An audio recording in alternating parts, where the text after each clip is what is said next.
Bonjour à tous. La permanence des Républicains de Côte d'Or vandalisée hier à Dijon.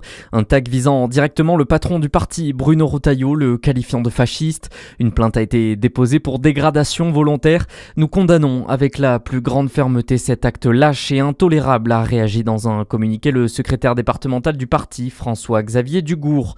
Renaissance lâche Rachida Dati dans la course à la mairie de Paris. Selon la Tribune dimanche, la ministre de la Culture, originaire de Chalon-sur-Saône, ne sera pas soutenue par la formation de Gabriel Attal. Le parti a finalement décidé de se ranger derrière le candidat Horizon, Pierre-Yves Bournazel, décision qui devrait être officialisée en début de semaine prochaine par le parti macroniste. C'est une avancée majeure pour l'hôpital Louis Pasteur de Dole dans le Jura. À partir d'avril 2026, l'établissement pourra réaliser des chirurgies pédiatriques. Les enfants de plus de 3 ans pourront donc être opérés en ambulatoire en ORL, annonce de la direction du centre hospitalier. Le CHU de Besançon pourra également en profiter. Dans le reste de l'actualité, l'enquête avance après le cambriolage le week-end dernier au Louvre.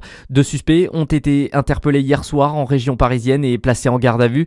Ils sont soupçonnés d'avoir fait partie du commando de 4 malfaiteurs qui s'est introduit dans le musée parisien la semaine dernière. Un cambriolage historique et qui forcément avait fait énormément réagir. 8 bijoux au total avaient été volés pour un préjudice estimé à 88 millions d'euros. Premières heures de discussion sur le budget et premier revers pour le gouvernement. Les députés ont notamment rejeté hier le gel du barème de l'impôt sur le revenu. L'Assemblée a également approuvé la défiscalisation de l'intégralité des heures supplémentaires, mesure qui coûtera 1 milliard d'euros selon la ministre des Comptes publics Amélie de Montchalin.